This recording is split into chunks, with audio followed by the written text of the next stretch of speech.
She was just 5'1". He was 6'2", built like a heavyweight, and twice her size. So when she stepped into the ring, everyone laughed. They thought it was a joke. He even called her adorable. But 30 seconds later, he was flat on the mat. Learnt not to mess with short queens. Before we reveal the full story, hit that subscribe button and tell us in the comments below where you're watching from. Now, let's get into it. No one really noticed her when she first walked into Grant's boxing gym. That was the kind of place it was, sweaty, loud, and full of people already proving something. The air hung thick with the smell of old leather and newer ambition, punch timers beeping like mechanical heartbeats. Every inch of wall space covered in faded fight posters and mirrored surfaces reflecting bodies in perpetual motion. This wasn't a place for beginners. Not really. This was a temple to earned swagger, to that particular religion of wrapped knuckles and taped wrists. A woman walking in alone, especially one as small and unassuming as her, didn't exactly shake the walls. Her name was Alma, 5'1", maybe 100 pounds, soaking wet with rocks in her pockets. She wore black sweatpants that had gone soft at the knees, a grey hoodie that was 2 sizes too big, and a plain canvas tote slung over her shoulder. Not those specialized gym bags, with separate compartments for gloves and wraps and protein shakers. Her shoes weren't trainers, just worn walking shoes with the edges scuffed from years of use. The kind you'd find at a department store, not a specialty shop. She didn't carry herself like a fighter, no swagger, no stiffness, no tension. Just a quiet, polite presence, the kind that could disappear into a crowd without a ripple. She stood near the front desk, waiting patiently while the receptionist finished texting. The girl's fingernails clicked against her phone screen rapid-fire, each tap like she was punching keys on an invisible typewriter. When she finally glanced up, she blinked in surprise, like she'd been expecting someone taller, younger, fitter. Someone who belonged. "Oh, sorry. Can I help you?" "I'm here for the beginner session," Alma said softly. "The one at 6. The receptionist's eyebrows lifted slightly, but she didn't say anything, just handed over a waiver and a clipboard. "First, and time," Alma nodded. "Well, welcome. Coach Rex will be out in a minute." Alma took a pen from the cup and moved to the bench along the wall. She sat neatly, crossing her ankles, and began filling out the form in slow, even strokes. The noise of the gym pulsed around her, gloves hitting bags, shoes squeaking against worn matting, the occasional bark of a coach yelling out combinations. A group of younger fighters, probably in their early 20s, were shadowboxing near. The heavy bags, shirtless and soaked in sweat, their muscles coiled like springs. Some wore branded compression gear that looked like it had been peeled off a superhero. Others had tattoos, peeking from beneath expensive hand wraps. One of them, tall and broad-shouldered with close-cropped hair, caught sight of her. "Yo, new chick?" he asked, loud enough for everyone nearby to hear. Another one glanced over. "Is she even here to train? Thought this was a gym, not a yoga class." They laughed, that particular laugh that needs an audience, that feeds on shared cruelty. Alma didn't look up, didn't flinch, didn't even pause in her writing.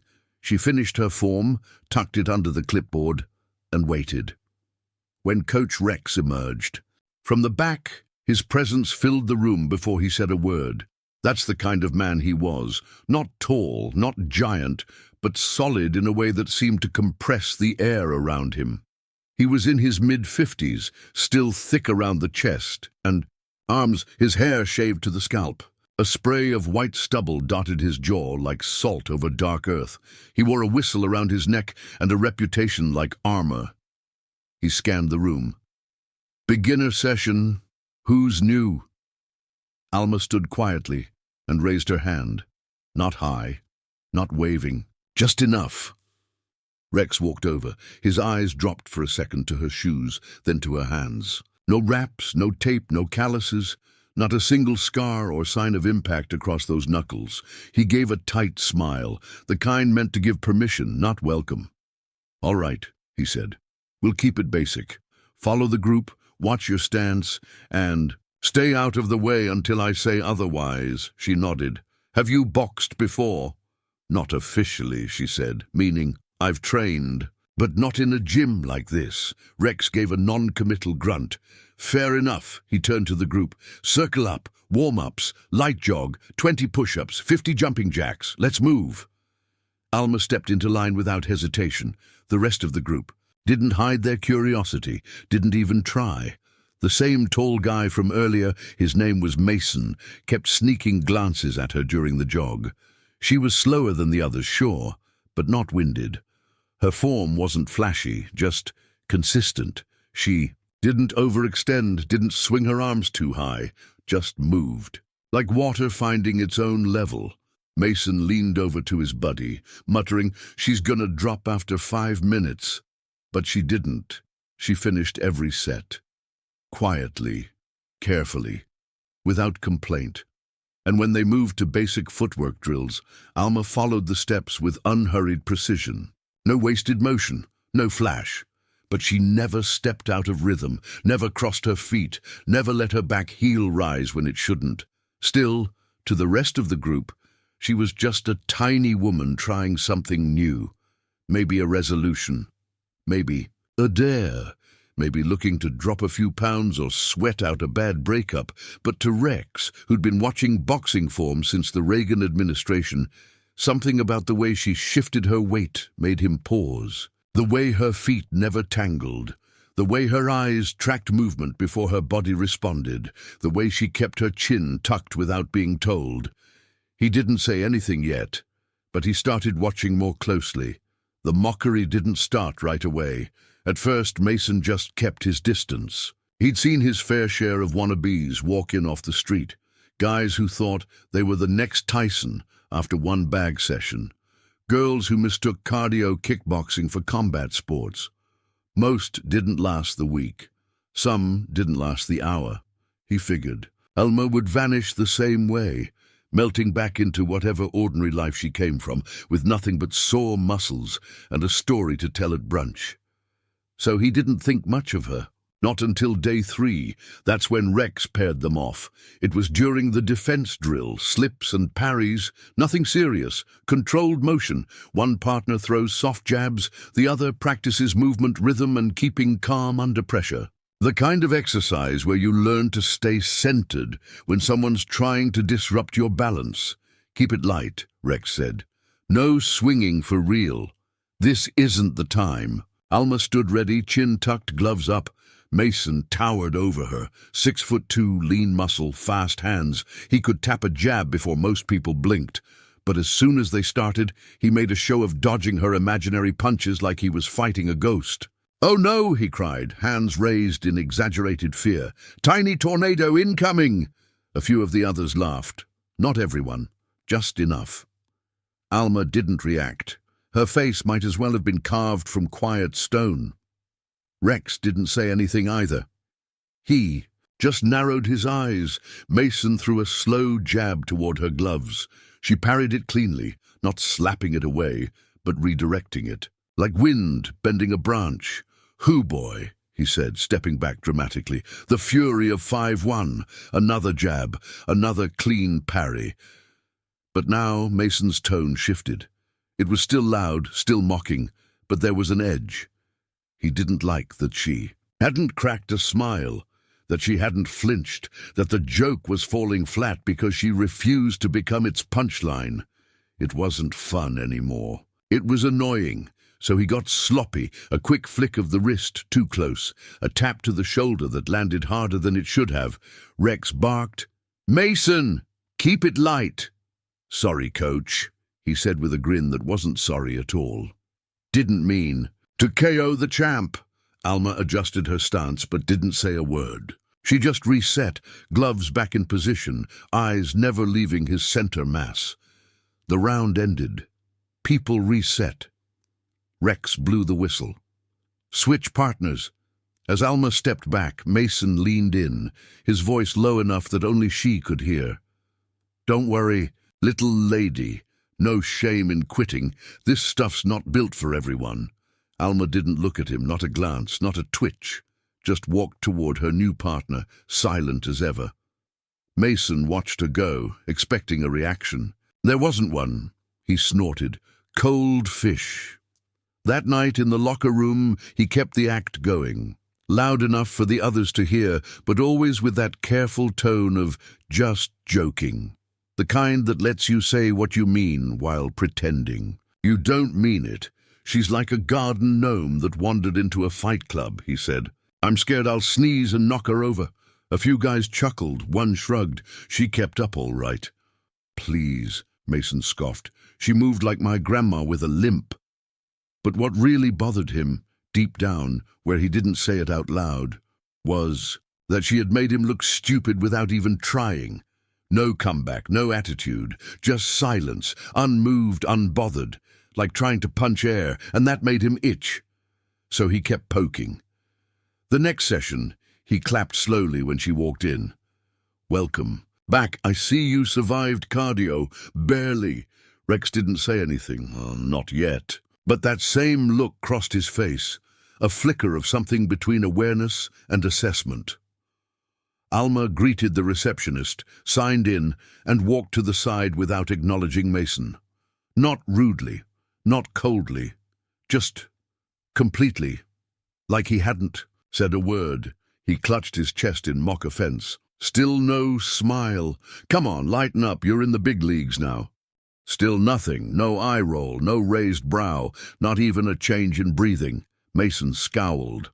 Whatever, don't say I didn't warn her when she gets steamrolled, but for all his words, he never offered to spar with her again, not yet, because something in the back of his mind told him he might not like the outcome. It was Jeremy who noticed it first. Jeremy was 28, wiry, and always wore a sweat-stained baseball cap even indoors. He'd been training at Rex's gym for 2 years, long enough to know the difference between effort and intention. He wasn't flashy, didn't chase belts, but he watched. And he paid attention. It was after a particularly grueling circuit. Burpees, jump rope, speed jabs on the bag. Everyone was winded, lungs burning, hearts hammering. Even the regulars were bent over, hands on knees, sucking air like they'd been underwater. Alma, though, she barely seemed phased. Her cheeks were flushed, but her breath was steady, rhythm even. She wiped her brow with a folded towel, took a sip of water, and moved on to the next drill. Jeremy squinted. You boxed before? Alma blinked.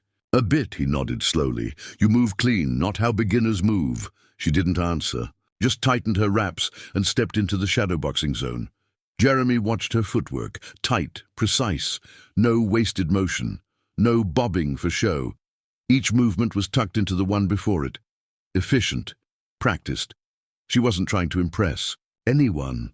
That's what made it even more noticeable. A few others started picking up on it too.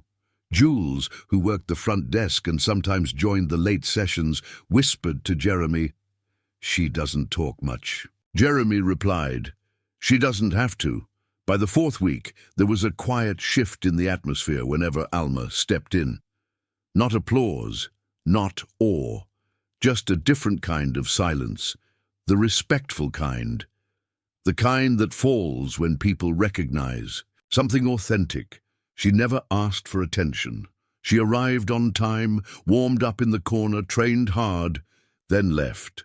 No selfies, no group chats, no hanging around to swap stories or give unsolicited advice. Just work. Even Rex started watching her more closely. He never said much, but the way he nodded after certain drills, the way he didn't correct her form when he corrected everyone else's, people noticed. And yet Mason didn't. Or maybe he did, and refused to believe it. He still cracked his jokes, though less frequently now. Still tried to get a rise out of her, but the responses were drying up, not just from Alma, but from the others too. Fewer laughs, less eye contact. Like the act was getting old. Someone's got fans, Mason muttered after seeing Jeremy and Jules. High-five Alma after a pad session. Jeremy just shrugged. She's good. She's small, Mason said. Jeremy didn't bite. The next day, Rex paired Alma with a younger woman, Sophie, tall and gangly, struggling with timing. Alma worked slowly, patiently. She didn't just show the combo, she showed how to build it, adjusted Sophie's feet gently, explained angles without raising her voice, demonstrated weight transfer without making it seem complicated. Sophie's jabs got sharper by the end of the round. She could teach, Jules whispered from the desk. That night, as Alma packed up to leave, Rex stopped her by the door. "You ever fight amateur?" She paused. "A long time ago." He nodded. "Figured." She waited. "I run a Sunday open ring, controlled sparring, invite only. You're welcome to join." Alma met his eyes. "Maybe," he smiled. "Let me know. You've got something. Just quiet about it." She tilted her head slightly. "Not everything needs volume." He laughed softly. "Fair enough." Alma left, same as always, calm, composed, unnoticed by most of the world outside those gym walls. But inside that gym, a few more people were starting to wonder, who was this 5'1" woman with the flawless form, and why did she move like she'd done this her whole life? The shift in atmosphere didn't sit right with Mason. He wasn't used to being background noise. For 3 years, he'd been the guy people nodded to when they walked in, the big dog, as he liked to joke. He sparred with intensity, laughed too, loud, hit the bags hard enough to draw eyes. People noticed him, they respected him. He was the one they asked about form, about training, about the right way to throw a hook. But lately, that attention had started to drift. Not all of it. Just enough. Enough that when Alma walked in, heads turned before they turned toward him. Enough that her name started popping up in casual gym chatter. "Ask Alma how she times her counters." Alma corrected my stance and it clicked. "She's quiet. But man, she sees everything." It gnawed at him like a loose tooth you can't stop poking with your tongue. At first, he brushed it off. She was a novelty. Something different. A phase. But when Rex pulled her aside during a mitt drill to ask about weight distribution, Rex, who rarely asked anyone for input, Mason clenched his jaw. "She's not even a real fighter," he muttered to Jeremy. Jeremy just shrugged. "Says who?" "She never sparred. All she does is drills." Jeremy didn't respond, just let the silence say what he wouldn't. Mason turned to Jules later that night. "You know why she's quiet, right? She doesn't want to be exposed. All that technical stuff only works until someone hits you for real." Jules just looked at him and went back to entering check-ins on the tablet. So Mason did what he always did when he felt himself slipping. He got louder. "Open ring on Sunday," he announced in the middle of class, voice raised just enough for everyone to hear. "I'll be there if anyone wants to go around with someone who actually throws punches. Come on down." Rex raised an eyebrow from across the mat. "It's invite only." "Sure," Mason said, "but I'm inviting myself." Some of the newer members chuckled. Others looked away. Then he added loud and clear, "Alma, you ever been in a real fight?" The gym went quiet. The kind of quiet that snuffs out smaller sounds, breathing, footsteps, even heartbeats. Alma didn't look up from where she was adjusting her wraps. "Not recently." "Thought so," Mason said. "All that calm energy stuff works until someone puts pressure on you." Rex stepped in before things could go further. "That's enough," Mason grinned. "Just saying people should know the difference between technique and toughness." Alma met his eyes finally and said nothing, but the challenge was already there, hanging in the air like smoke after a match. That night, Rex pulled Alma aside again as she was leaving. "He's trying to bait you." "I know. You don't owe him anything. I know that too." "Still," Rex said, "I've got an open slot Sunday morning. No one else lined up for it. If you want it, it's yours." She looked at him. "I'm not trying to start anything," Rex added. "But I've seen the way you move, and I'm tired of watching him mouth off." Alma nodded once. "What are the terms?" "Controlled spar. 3 rounds, you set the pace." Alma smiled faintly. "All right." Rex tilted his head. "You sure?" She looked him dead in the eye. "I've been sure for years, just haven't had a reason." Rex smiled. "You've got one now." Word spread faster than Rex had expected. By Saturday night, half the gym knew. By Sunday morning, there were people who hadn't trained in months sitting on benches with takeaway coffee cups, whispering bets under their breath. Their casual clothes couldn't hide their interest. Eyes too sharp, postures too ready. Like birds, perching before a storm breaks, Mason showed up with a swagger. Alma showed up with silence. He bounced on his toes, shadowboxed in the mirror, made sure everyone could see him, every motion designed to catch attention, to claim space. His compression shirt looked vacuum-sealed to his torso. His hand wraps were pristine, newly bought. Everything about him screamed for attention. She sat on the bench with her gloves folded neatly in her lap. Same hoodie, same soft sweatpants. She wasn't preparing for a show. She was preparing for work. Someone leaned toward Jeremy and asked, "You think she's going to actually throw?" Jeremy smiled. "I think he's about to find out what quiet power looks like." The bell rang. They stepped onto the mat, and everything changed. Matt was silent except for the creak of canvas under Alma's foot as she stepped to center ring. The sound hung in the air like a note from a forgotten song. Mason smirked, tapping his gloves together like a man warming up for something beneath him. "You sure you're ready, sweetheart?" he asked loud enough for the audience to hear. Alma didn't respond. She simply adjusted the Velcro on her right glove, turned her shoulders square, and raised her guard. High, relaxed, classic. No twitchy tells, no tension. Just a stillness that seemed to draw energy from the ground itself. Jeremy, officiating, gave a brief glance between the two. 3 rounds, clean hits, stop on my count, got it?" Mason nodded quickly. Alma just gave a short blink. "Ready?" The bell rang. Mason surged forward immediately. Big stance, quick jab to test range. He wasn't going for damage yet, just trying to feel her out.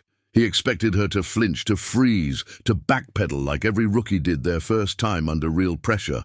But Alma didn't move. She parried the jab so gently it almost looked like a mistake. Then Mason stepped in harder. Left hook, she ducked under it with fluid economy, pivoted on her rear heel, and let his punch sail past harmlessly, like a door swinging on a well-oiled hinge. He grunted and reset, annoyed. She was reading him, clearly. Reading his shoulders, his hips, his eyes, the way a person reads a language.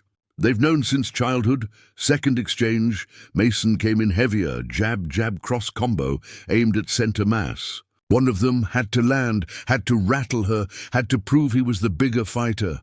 Alma slipped the first, tapped the second downward, and stepped inside. Then, with zero drama, she fired a short right cross. Crack. Mason's head snapped sideways. Stumbled back 2 steps, blinking, mouthpiece shifting. His face registering shock before pain even had time to arrive. Someone in the audience gasped. Jeremy moved half a step forward, but Mason raised a glove. I'm good. He shook it off, forcing a grin, but it looked more like a man hoping. "The cameras missed it. You've been holding out on us," he muttered. Alma didn't answer. Second volley, Mason went low, trying to draw her guard down. A dirty trick, but one that works on people who don't know better. She didn't bite. Instead, she sidestepped, let him extend, then clipped him with a clean left to the ribs. A punctuation mark, not an exclamation. He let out a grunt, swallowed. Fast. This wasn't supposed to happen. Third exchange. He charged. Sloppier this time. More emotion than form. Anger replacing technique. And that's when Alma ended it. Pivot step, right hook, perfect timing. Perfect angle. Perfect transfer of weight from back foot to front. Hips turning like a door closing on winter. Mason's legs folded before he realized. He'd been hit. He dropped flat, no bounce, just a heavy, stunned collapse that echoed across the mat. Dead silence. Jeremy jumped in, counted to 3, then waved his hand. "Match over." Mason blinked up at the ceiling, chest rising unevenly. Alma stepped back to her corner, pulled off her gloves and sat down like it was any other Sunday morning. For a long moment, no one moved. Then someone whispered, She knocked him out. Another voice. With one punch, a third. That dude's 6'2". Alma didn't acknowledge any of it. She sipped from her water bottle and began unwrapping her wrists, one steady motion after another, like folding laundry or watering plants, just another quiet task in a day full of them. Rex crouched beside Mason, checking for signs of a concussion. "You all right?" "Yeah," Mason mumbled. "What the hell was that?" "Weight transfer," Rex said. "You stepped in when you should have pivoted out." "No," Mason groaned. "I mean her." Rex just smiled. "That was a real fighter." A quiet ripple spread through the crowd, not laughter, not awe, just a quiet shifting of perspective, like people realizing they'd had the wrong idea all along, like watching someone pull back a curtain to reveal a different view entirely. Alma stood, adjusted her t-shirt, and walked toward the back with calm, deliberate steps.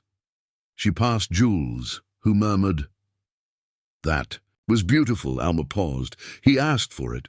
"No," Jules said, "we did." Alma gave the faintest nod, then disappeared through the locker room door, and Mason, still dazed, still breathing hard, lay on the mat, finally understanding why the smallest person in the gym had never needed to speak up. Because when you can shut a man down in 8 seconds flat, there's nothing left to say. When Alma came out of the locker room 20 minutes later, the gym was quieter than she'd ever seen it. Most of the spectators had left, but a few were still standing around the edges, whispering, rehashing, trying to make sense of what they'd just witnessed. The mat had already been mopped. Mason was gone. But the silence he left behind lingered, heavier than sweat in the air. Jules was the first to approach her. "Hey," she said, voice a little uncertain now. "I just wanted to say, I'm sorry." Alma blinked. "For what?" "For the jokes, the attitude, the everything." Alma gave a soft shrug. "Didn't take it personally." "Well, you could have," Jules said, "and you'd have been right to." There was a pause between them. Jules looked at her like someone seeing a portrait for the first time, after passing it every day for years, seeing the depth, the texture, the intention behind the frame. "Where'd you learn to fight like that?" she asked. Alma didn't answer right. Away! She just looked around the gym, the banners, the ring, the smell of leather and pine disinfectant. The whole place seemed different now, smaller maybe, or just less imposing. "Here and there," she finally said, "before life got busy." "You ever teach?" Alma shook her head. "Never had the time." "You should," Jules said. "Seriously, we could all use someone like you." Alma didn't reply. She just nodded once, slowly. She turned toward the door, toward the outside world that had been waiting all along. But before she could leave, Rex stepped out from his office. No clipboard, no stopwatch, just him, arms folded. "You got a minute?" he asked. She nodded. He led her back into the office, where the glass window looked out over the gym floor. He didn't sit, neither did she. "I've run this place 13 years, Rex said. "Seen cocky kids and humble pros, seen strong men fall and quiet women rise. But that?" He shook his head. "That wasn't normal." Alma didn't flinch. "I didn't mean to embarrass him." "You didn't," Rex said. "He embarrassed himself." He studied her for a moment longer, like a geologist trying to date a strange rock. "Why didn't you say anything sooner?" Alma shrugged. "Would you have listened?" Rex chuckled under his breath. "Probably not." There was a beat. He crossed his arms. "You planning to come back?" "I haven't decided." "Well, let me make it easier." He gestured to the gym. "That door's open any time you want it. Whether you want to train, teach, or just sit in that back corner and watch people underestimate you." Alma gave a small smile. "I do like that corner," he laughed. "Figured you might." She turned to go, hand on the doorknob. Rex called after her. "You still got it, you know." Alma looked back. "Yeah," she said. "I know." She stepped out into the parking. A lot cool air brushing against her skin. The lot was nearly empty now, just a few cars under flickering lights. The world outside had no idea what had happened inside those walls. No idea that assumptions had been overturned, perspectives shifted, lessons taught. Leo, the front desk clerk, stood near the door, nervously fidgeting. "Hey," he said as she passed. Alma glanced at him. "Was that for real?" he asked. "You really knocked him out?" She paused. "Yes," he blinked. "You're like 5'1". Alma nodded. "I'm also very tired." Leo laughed awkwardly. "Right, sorry." She offered him a tiny smile, then walked off into the night. No fanfare, no applause, just quiet footsteps from a woman who had nothing to prove, and proved it anyway. Has anyone ever looked down on you just because of your size, your age, or how quiet you are, only to regret it later? Or have you ever shocked someone who thought they had you figured out? Tell me in the comments. I read every single one. If Alma reminded you of someone you know, or maybe your past self, tap that like button. It helps the channel reach more people who need to hear stories like this. And if you love stories where ordinary women reveal something extraordinary without saying a word, make sure you're subscribed with the bell on so you never miss a new video. Share this story with someone who needs to hear it, and I'll see you tomorrow, same time, same place. Our next story should be on your screen now. Go ahead and click it.